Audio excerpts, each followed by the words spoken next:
রাসূলুল্লাহ ইয়া হাবিবাল্লাহ, আমার কাছে কিছু হাদিয়া আসছে।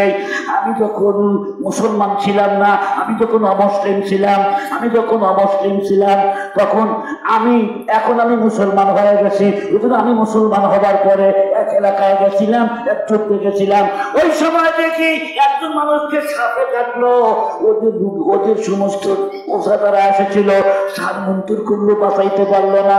আমার কাছে ডাকার জন্য আসলো, ইয়া রাসূলুল্লাহ, আমি ওই সাপে কাটা রোগীকে একটু ফোঁ দিয়েছিলাম, সূরা ফাতিহা পড়ে লোকটা সাথে সাথে সুস্থ হয়ে গেল।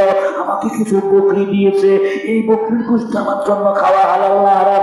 আল্লাহর পয়গম্বর বলেন, তুমিও খাও, সাথীদেরকে দাও, থাকলে আমাকেও কিছু দাও। একটু জোরে বলেন না মারহাবা। সূরা ফাতিহা। কিন্তু সমস্যা হচ্ছে কি, বন্দুকের কাঠিস ঠিক আছে, বন্দুকের লাল 24 ঘন্টার ভিতরে উনি অধিকাংশ সময় আমার আল্লাহ পাকের জিকির করতেন। এই মানুষটা ক্যান্সারের পেশেন্ট। বাংলাদেশের সব ডাক্তাররা বলছে আপনার আব্বাকে ইমিডিয়েটলি এমার্জেন্সি ভাবে সিঙ্গাপুরে নিতে হবে। আপনি এয়ার অ্যাম্বুলেন্স ভাড়া করেন। এয়ার অ্যাম্বুলেন্স মানে কি, সেই বিমানে রুগী যায়, টাকার তো অভাব নাই। ছেলেবেলে বলে যে আব্বা আমাদের টাকার অভাব নাই, চলেন আপনার সিঙ্গাপুর নিয়ে যাই।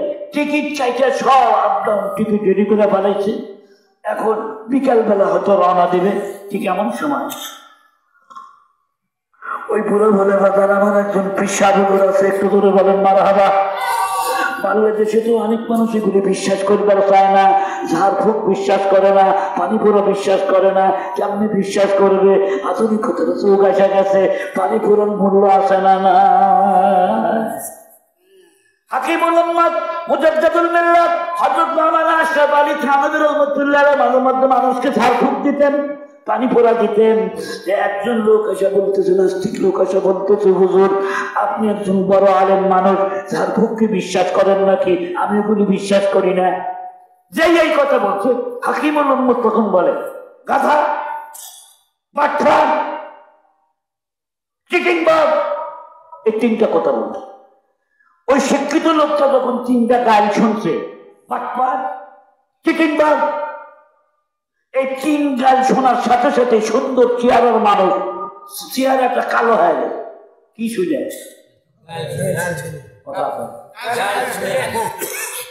এই তিন কথা শুনে তোমার চেহারা কালো হয়। বাবা তোমার মন খারাপ কেন?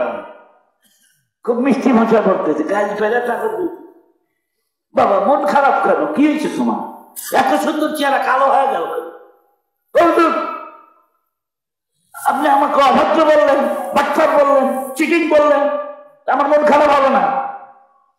থানভী রাহমাতুল্লাহ বলেন, বাবা আমি তো মানুষ, আমি মুখ দিয়ে তোমাকে চিটিং বলছি তাই তোমার মন খারাপ হয়েছে, তোমার চেহারা পরিবর্তন হয়ে গেছে।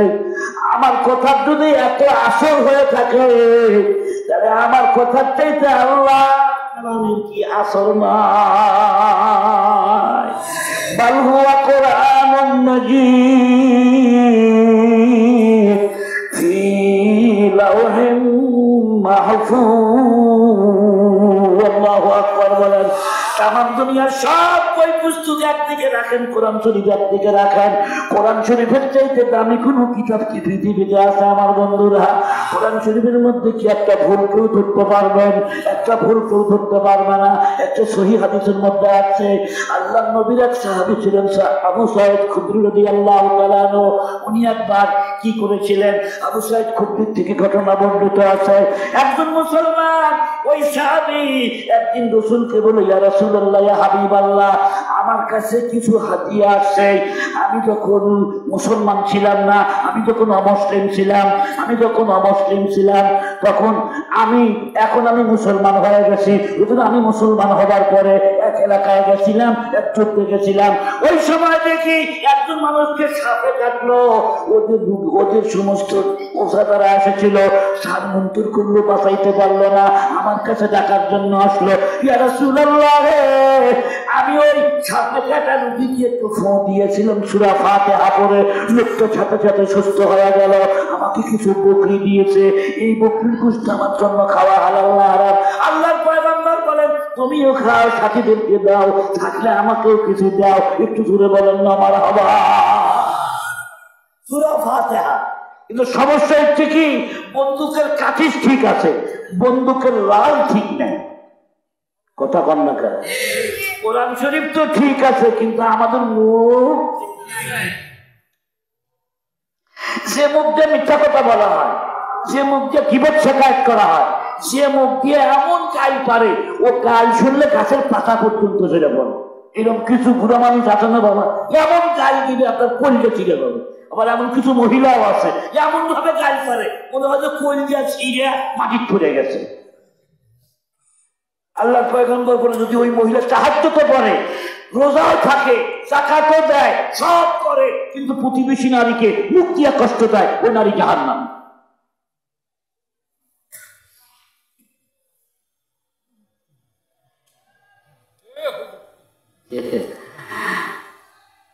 ওহো, আমি তো ঘড়ির দিকে তাকাই নাই। হাজারার বয়স কত বছর বলে গেছেন আপনারা? 18 বছরে কেবল যুবতী হয়েছে না আগেই যুবতী হয়েছে? আগেই হয়েছে। 14 বছরে যুবতী হয়ে গেছে একটা মহিলা। আর আমাদের বাংলাদেশের আইন হলো 18 বছরের আগে বিয়ে না। তাহলে 17 বছর বয়স যদি জেনা ব্যভিচার করে, তাহলে ওর বাচ্চা কাচ্চা পেটে আসবে না। কথা বল না কা? আইন করলে 18 বছর। 15 বছরের মহিলারা প্রেম করে এখন, জোরে কথা কন না, ঠিক না ঠিক? সমানে I love you 2, 3, 5, 6 আমি কর। তুমি 18 বছর নিয়ে ঠেকাইছো, বালে বলে বিয়ে দেওয়া ফরজ। জোরে কথা কন না, ঠিক না ভাই? আমাদের আয়েশা সিদ্দিকার বিয়ে হয়েছিল 6 বছরে, বাছর হয়েছে 9 বছরে। আল্লাহু আকবার বলেন। ওই যুগে 9 বছরে মেয়েরা বালে হতো। বন্ধুরা আমার, আর 10 মিনিট থাকতে পারবেন না? পারবেন? খিচড়ি ঠান্ডা হয়ে যাবে। কিন্তু আরজ করতেছিলেন আপনাদের সামনে যে কথাটা, বাবা তুমি আমাকে একটু আমার হুজুরের বাড়িতে নিয়ে যাও। আমার হুজুরের নাম মোহাম্মদুল্লাহ হাফিজ হুজুর। বটগাছ মার্কা নির্বাচন করছিল, আপনাদের মুরব্বীদের মনে আছে না নাই? আরে বন্ধুরা রে, হাফিজের কাছে যায়, তার ছেলে বলে, হুজুর আমার আব্বা অসুস্থ, ক্যান্সার রোগী, আপনার মরে সিঙ্গাপুরে নিয়ে যাবো, 1 বোতল পানি ভরে দেন। হযরত হাফিজ জি ছিলেন আল্লাহ রাব্বুল মুহাক্কিক ওলি আল্লাহ মানব, সবসময় জবানটা নড়তো, সবসময় কোরআন শরীফ পড়তো। আল্লাহু আকবার বলেন। পুত্রের মধ্যে ফু দিয়ে বলে, বাবা রে এই পানিটা তোমরা 3 ভাগে ভাগ করবা, 1 ভাগ এখন নিয়ে যা খাওয়াইবা, 2য় ভাগ বিমানে বসায়া খাওয়াইবা, 3য় ভাগ সিঙ্গাপুরে যাওয়ার পর অপারেশন থিয়েটারে যখন ঢুকাবা কখন খাওয়াই দিবা। পানিটা 3 ভাগ করলো। ছেলেরা বিশ্বাস করে না, এই পানি দিয়ে কি ডাক্তার বলতেছে বাঁচবে না, বাপে ছাড়ে না, তাই নিয়ে গেছে। তবু পানিটা খাওয়াইছে। 10 মিনিটেই পার হয়ে গেছে। বুড়া শোয়ার থেকে উঠে পড়ছে, একটু জোরে কান মারা হবা, টুকটুক করে বাথরুমে যায়। ছেলেবেলাকে এই আপা পড়ে গেল, মরলো মরলো মরলো, মোড়ার আগে দিকে ধরছে রে, তুমি দৌড়াতেছো কে? বাবা আমার খুব ভালো থাকতেছে, একটু জোরে করলে ভালো না। বাবা আমি সিঙ্গাপুর যাবো না, আমি অর্ধেক ভালো হয়ে গেছি আলহামদুলিল্লাহ বলেন। একবারে সত্য ঘটনা। কিন্তু এটা ছেলেমেয়েরা তো পাগলা হয়েছে না, আপনি মাথা খারাপ। ডাক্তার বলতে আপনি বাঁচবেন না, আর আপনার বিনা চিকিৎসা মারবো নাকি? টাকা আমাদের কম আছে, চলেন যাই। সব করে পুরো বিমানের তুলছি। ভাইরা আমার, বিমানের সিটে বসার পরে আরো অর্ধেক পানি যখন খাওয়ায় দিল, জবান খুলে বলুন তো কোরআন শরীফের আসর আছে না নাই? আউলিয়ানে লাত মারি দৌলতে দুনিয়া পে যাব, আউলিয়ানে লাত মারি দৌলতে দুনিয়া পে যাব, আপনি पैरों पे उनके सारी दुनिया सबके सब चलिए कुरान पसंद पेश खुदा और दिल मल्ला गरम बहरत फिदा और दिल मल्ला गरम बहरत फिदा। আর একটু পানি যখন খাইলো, 2য় ভাগ যখন খাইলো, বিমান ছেড়ে দিল। বিমানের মধ্যেই পুরা হাঁটাচলা করে। বিমানবালাকে আমাকে বাথরুমে নিয়ে চলো, অর্থে বিমান ইয়ার ক্যাবিনের মধ্যে শোয়াই বাথরুমে বিমান বলা 2 টাকা ছেড়ে দাও। আমি সুস্থ, আল্লাহু আকবার বলেন না কেন? ডাক্তাররা ভোট বসে সিঙ্গাপুরে যাওয়ার পরে সব কাগজপত্র দেখে পুরো শরীরের থেকে রক্ত নিয়ে টেস্ট করতে দিয়েছে। টেস্টের রিপোর্ট যখন আসলো, বন্ধুরা আমার, ডাক্তাররা একবার পুরো চেহারার দিক তাকায়, আবার আত্মীয় স্বজনদের চেহারার দিক তাকায়, বলে কই আপনার বাবার শরীরের মধ্যে তো ক্যান্সারের কোনো ডার্ম আমরা দেখতে পাচ্ছি না। দেখেন বাংলাদেশের রিপোর্ট, বলে ভুয়া এগুলি, এই রিপোর্ট গুলো সব ভুয়া, আপনার বাবার কোনো রোগ ছিল না, হয় নাই, হবেও না। একটু জোরে বলেন মারহাবা।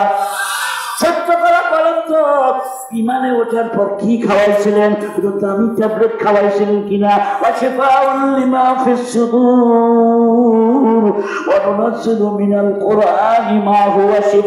আমার আল্লাহ বলেন, কোরআন শরীফ আমি দুই কাজের জন্য শেফা বানায় দিলাম। একটা হলো অন্তরের শেফা, আর একটা হলো দেহের শেফা। আল্লাহু আকবার বলেন। আম্মাজানদেরকে বলে দেয়, আম্মাজানরা কৃষ্ণায় যখন যাবেন সূরা ফালাক, সূরা নাস তিনবার করে পরে নিজের শরীরে দম দেবেন, হাতের মধ্যে ফু দিয়া গোটা শরীর মশাই করবেন, বাচ্চা কাচ্চা মশাই করে দেবেন। জাদু করার বাপের ক্ষমতাও নাই, আপনাকে জাদু করতে পারে, আপনার সন্তানকে জাদু করতে পারে। আপনারা আমলটা করবেন, রসুলে আমল করেছেন। এবার বলে কোন ট্যাবলেট খাওয়াইছেন? না, কোনো ট্যাবলেট আমরা খাওয়াই নাই, তবে হ্যাঁ একটু পিয়ালা হুজুর একটু পানি করে দিয়েছিল, ওই সামান্য একটু পানি আমার বাবাকে খাওয়াইছি। ডাক্তারের চোখে পানি এসে গেল। খ্রিস্টান ডাক্তার তখন বলে, ওই পানিটুকু তোমাদের আছে কিনা, আর একটু পানি আছে কিনা? হ্যাঁ, এক ভাগ পানি আছে, অপারেশন থিয়েটারে ঢোকানোর পূর্বে খাওয়াবো আমরা এটা। না, আপনার বাবাকে অপারেশন থিয়েটারে ঢোকানো লাগবে না, পানিটাকেও পরীক্ষা করবো। পানি যখন মেশিনের মধ্যে দিয়ে পরীক্ষা আরম্ভ করে দিল, চার চোখের পানি ফেলে বলে, ও বাংলাদেশের রুগী গার্জিয়ানরা শুনে নাও, এই পানির মধ্যে এমন মেডিসিন আছে, সেই মেডিসিন খাইলে ক্যান্সার থাকে না।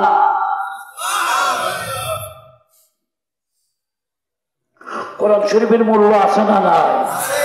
আমার মালিক ডাক দিয়ে বলে, আমার বান্ধবান্ধী রে, জান্নাতে তোমরা আসো, মরাও লাগবে না, অসুস্থ তোমরা হবে না।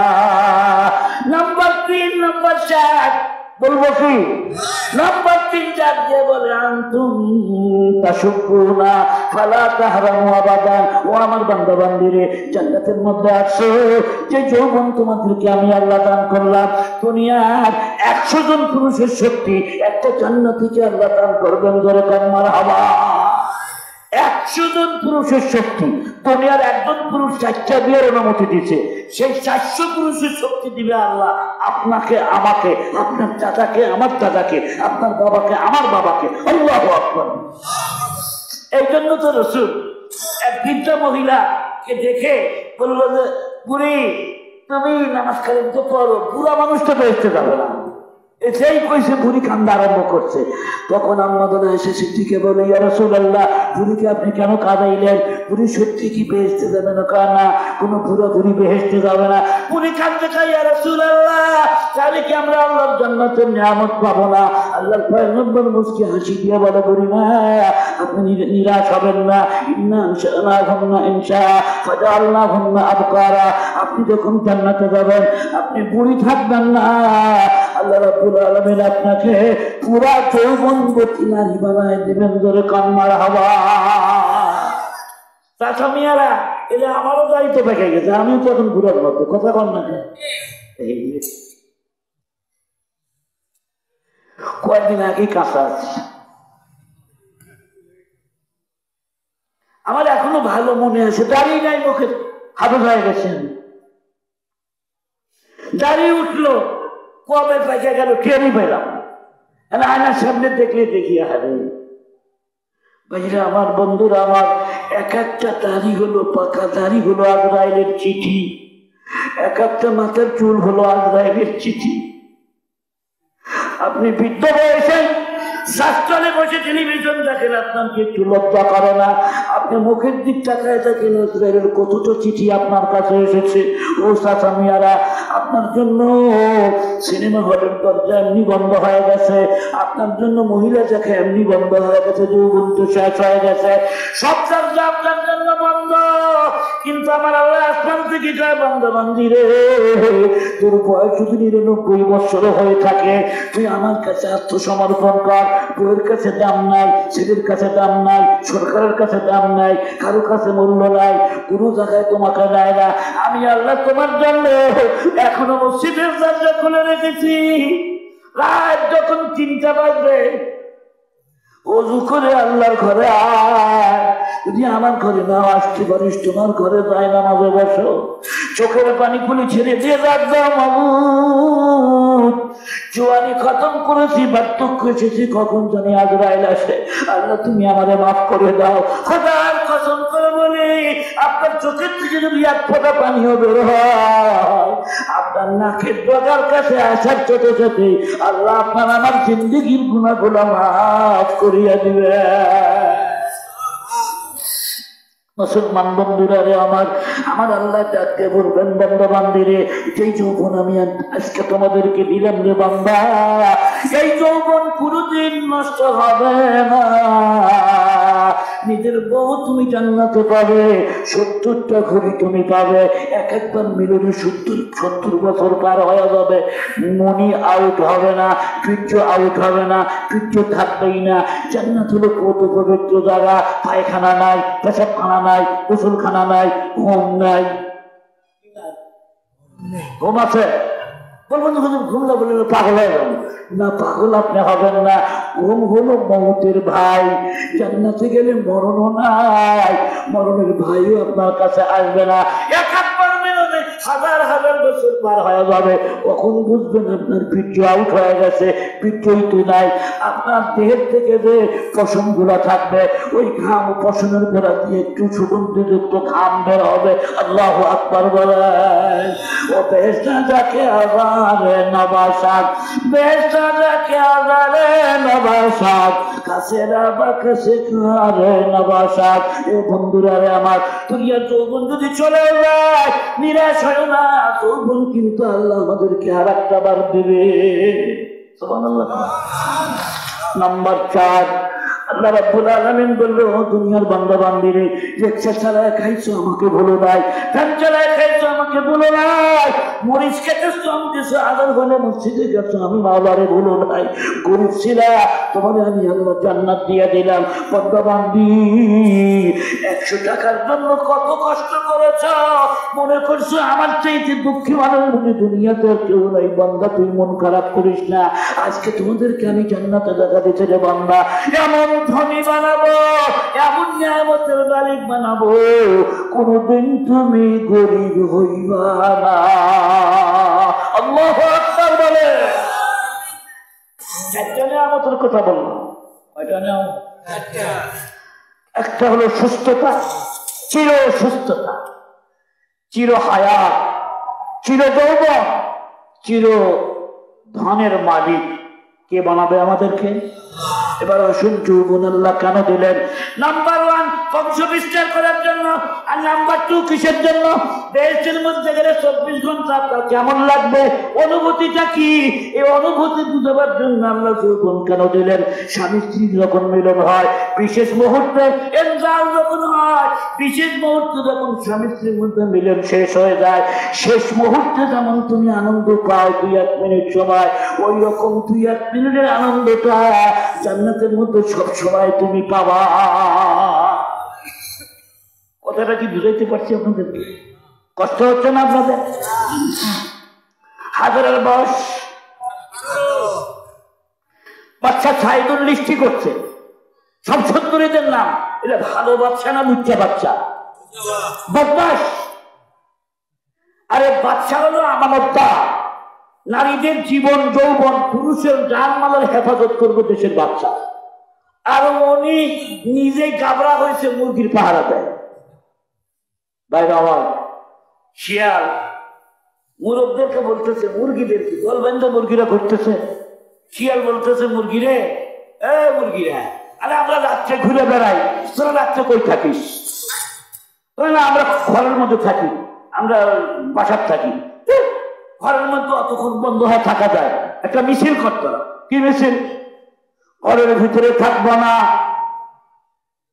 আবদ্ধ থাকবো না, রাস্তাঘাটে ঘুরবো, দিনেও যাবো, রাত্রেও যাবো, ছেলে সাথে ঘুরবো। এই মিছিল করার সমান অধিকারের দাবি করে যদি কোনো মুরগি রাস্তা বাড়ায়, 100 মুরগি যদি বাড়ায়, আর একটা শিয়াল যদি থাকে, ওদের জীবন বাঁচবে? ওই যে পরামর্শ দিছে, পরামর্শ হলো কুপরামর্শ।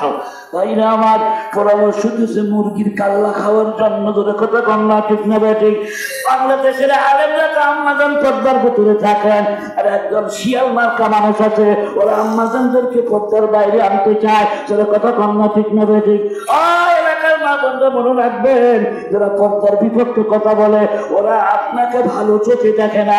ওই বাচ্চার মতো বাচ্চা তালিকা করলো, সাইদুল বলো আজকে কোন মহিলার নাম, আজকে কোন যুবতীর নাম, আজকে কোন যুবতীর নাম। হঠাৎ করে কাগজ আসলো আজকে হাজারার নাম। আল্লাহু আকবার বলেন।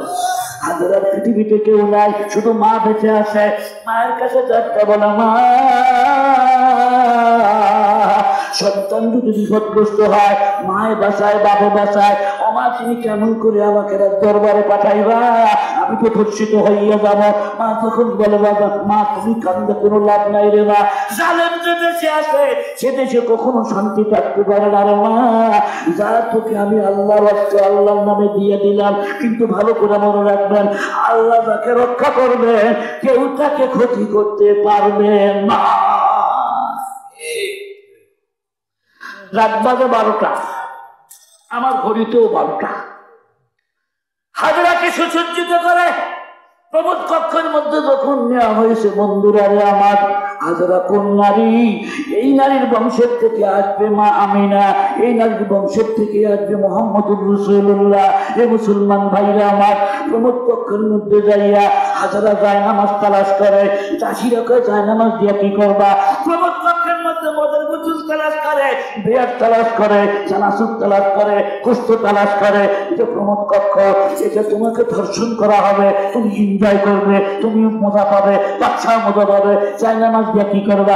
হাজরা বলে না, আমার মদের দরকার নাই, আমার হুকুমের দরকার নাই, আমার জায়নামাজ দাও, আমি 2 রাকাত নফল নামাজ করবো। যেরকম মারহাবা। আম্মাজানদেরকে বলি, আব্বাজানদেরকে বলি, আব্বাজানরা আমার যত বিপদেই পড়েন না কেন, 2 রাকাত নামাজ সালাতুল হাজত নামাজ পড়ে যদি মনের মতো নামাজটা পড়তে পারেন, হাতটা যদি আল্লাহর কাছে কাঁদতে পারেন, চোখের পানি যদি বের হয়, যত বড় বিপদই আপনার হোক না কেন, জবান খুলে বলুন তো, আমার মাওলা রক্ষা করতে পারেন কি পারেন না? রাত 1টা বাজলো, সাইদুল কামরায় আসলো, মদ খাইয়া মাথান হইয়া ঢুলতে ঢুলতে আসতেছে।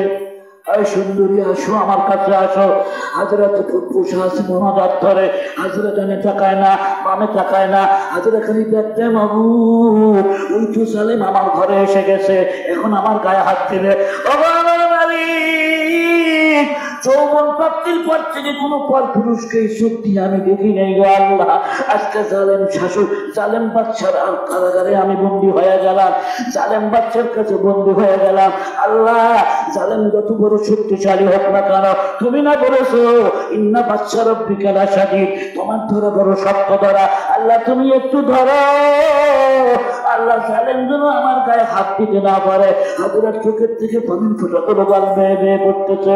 বাচ্চা আরো কাছে যায়, আরো কাছে যায়। হাজরার গায়ে যেই মাত্র হাত দিতে যাবে, আমার আল্লাহ সাথে সাথে তার কুদরতের খেলা দেখাইল।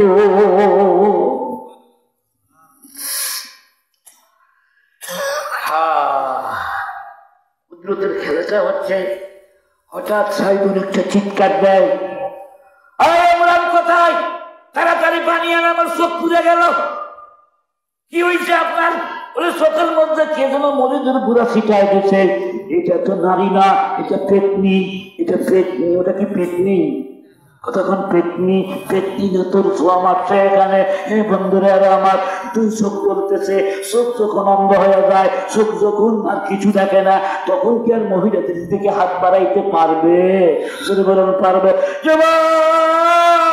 রাত 12টার সময় একটা সময় তুমি যখন ল্যাবের মধ্যে টুকি মারিয়া মোবাইলটা অন করিয়া ফেসবুকটা চালু করো, ইন্টারনেট চালু করিয়া তুমি যখন লাইনটা ছবি দেখতে আসো, যুবক রে তোমার চোখের পাওয়ার কেড়ে নেওয়ার ক্ষমতা আমার আল্লাহর আছে না নাই?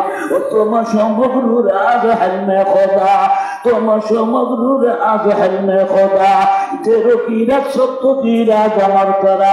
আল্লাহ ধরেন না পারেন না, কিন্তু আল্লাহ যখন ধরবেন তখন কিন্তু ছাড়বেন না। সবান করে বলুন তো ধরার ক্ষমতা আছে না না? চিৎকার করতেছে বাদশা প্রমোদ কক্ষের মধ্যে, কোথায় ইমরান কোন জায়গায় ঘুম পাড়তেছে, কোনো খবর নাই। অনেক টাইম ধরে দরজা খুললো, বলে হাজারাকে নিয়ে যাবে এখান থেকে, এর গায়ে হাত দেওয়া যাবে না, সম্ভব না, এটাকে আমার বাসার মধ্যে পাঠায় দাও। এই মুসলমান বন্ধুরা রে আমার, এবার কয় না একটু দাঁড়াও, হাজারাকে আমি একটু রিকোয়েস্ট করে দেখে নেই। হাজারা তুমি আমার এখন বান্ধবী নও, তুমি আমার সত্য সঙ্গনী নও, তুমি আমার মা লাগো, তুমি আমার কন্যা লাগো। মারে মনে কর তোর বাবাই বিপদের মধ্যে পড়েছে রে মা, তুই একটু দোয়া কর, আল্লাহ তুমি আমার চোখটা ভালো করে দাও। হাজার চোখের পানি বন্ধ হয়ে গেছে। হাজারা আল্লাহর কাছে হাত তুলে, আল্লাহ লোকটা বিপদের মধ্যে পড়ছে, তুমি বাঁচাইয়া দাও। ওয়াদা দিয়েছে আমার গায়ে কিন্তু আর হাত দেবে না। আল্লাহ রাব্বুল আলামিন সাথে সাথে ছয়জনকে মুক্ত করিয়া দিলেন। জোরে কর মারহাবা। এই হাজরার পেটের থেকেই এসেছিল মুহাম্মদুর রাসূলুল্লাহ সাল্লাল্লাহু আলাইহি ওয়াসাল্লাম। হাজরাকে কন্যার মর্যাদা দিয়ে বাদশা বাড়ির মধ্যে রাখে, কিন্তু সে কুত্তার ন্যাস বেকা। ওরা যদি পাথর বান্ধে দেন তাও কি শোনা হয়? إذا كان اتباع سوء فلا يفيد ولا أجيب। মেয়ের মর্যাদা নিয়েই সাইদুলের বাড়িতে আছে, বাচ্চার দেশ একা খাইছে। হাজরার দিকে কোন অযোধ্যার জীবনেও তাকায় মারা রকম, কিন্তু কুত্তার ন্যাস যে বেকা। কয়েকদিন পরে ইব্রাহিম খলিলুল্লাহ মিশরের রাস্তা দিয়ে বিবি সারাকে নিয়ে যায়। তাম দুনিয়ার বিশ্ব সুন্দরী যে কয়জন নারী ছিল তার মধ্যে 1 নম্বর মা হাওয়া, আর 2 নম্বর বিবি সারা, 3 নম্বর বিবি জুলাইখা। সুবহানাল্লাহ বলেন না? এত সুন্দরী বিবি সারা ছিল। সারাকে নিয়ে যাচ্ছে বর্ডারে, পুলিশটা ধরে বললো যে চলেন রাত দরবারে চলেন। এই দেশের আইন, বর্ডার দিয়ে নতুন মানুষ আসলে ধরে নিয়ে যাওয়া হয়। আর বাদশা বলে তোমার সাথে মহিলাকে যদি বলে যে আমার বউ, তাহলে সাথে সাথে প্রমোদ কক্ষে নিয়ে তাকে ধর্ষণ করে তারপরে তাকে ছেড়ে দেয়, তার আগে না। আর পুরুষটাকে মেরে ফেলায়। ইব্রাহিম খলিলকে নিয়ে গেছে, ইব্রাহিম খলিলকে জেলখানায় বন্দি করলো, আর সারাকে বললো তুমি প্রমোদ কক্ষে যাও। বন্ধুরা আমার, এবার যখন প্রমোদ কক্ষের মধ্যে বিবি ছাড়াও যায় না, আমার পিছে আল্লাহর কাছে কান্দে, আল্লাহ আমার স্বামীর নাম ইব্রাহিম খলিলুল্লাহ, আমি এমন একজন মহাপুরুষের স্ত্রী, নগ্নতাকে অগ্নিকুণ্ডের মধ্যে দিয়ে জ্বালাইতে পারে নাই। আল্লাহ আমি একটা পুত পবিত্র নারী, আল্লাহ তুমি আমাকে রক্ষা করো। এই বন্ধুরা আমার, বুখারীর বর্ণনায় আসছে হাত দেওয়ার সাথে সাথে ডান হাতটা অবশ হয়ে গেছে। চলে কান মার হবো। বাচ্চা তখন কয় এই মহিলা দেখতেছে হাজারা মার্কা, হাজারা মার্কা সাংঘাতিক তো। মা বাচ্চার তো মন্ত্র জানায়, মা আমার হাতটা ভালো করে বলছে, জীবনেও আর হাত বাড়ানো, দোয়া করছে হাতটা ভালো হয়। তখন বিবি সারা কয়ে তাহলে আমারও ছেড়ে দেন, রাখো। হাত আবার অবসর এমনি ঝিঝি লাগছে, আবার হাত পাড়াইছে। নাউযুবিল্লাহ বলবেন না। এইবারও কয় যে মা ভুল হয়ে গেছে, একটু দোয়া কর। নরম দিনের মহিলা দোয়া করছে, ভালো হয়েছে। তৃতীয়বার আবার যখন হাত বাড়াইছে, আর দোয়া করবো না, একটু মারহাবা বলেন। অতক্ষণ পর্যন্ত দোয়া করবো না যতক্ষণ পর্যন্ত আমার স্বামীর কাছে আমারে না নেন। বন্ধুরা আবার দোয়া করলো না। ইব্রাহিম খলিলের সামনে যায় বলে, পয়গম্বর আমি একটা জালেম বাদশা অন্যায় করে ফেলেছি, আপনি বিবিকে বলেন দোয়া করুক। আল্লাহর খলিলের সামনে বিবি সারা তখন যা বলে, ও আমার প্রাণের স্বামী আমার, আপনি আমাকে সন্দেহ করবেন না। ঘরের দরজা বন্ধ ছিল, মনে করতে পারেন আমি ধরছি, তা কইছি না, আমি ধর্ষিতা হই নাই, আমার গায়ে হাত দিতে পারে নাই।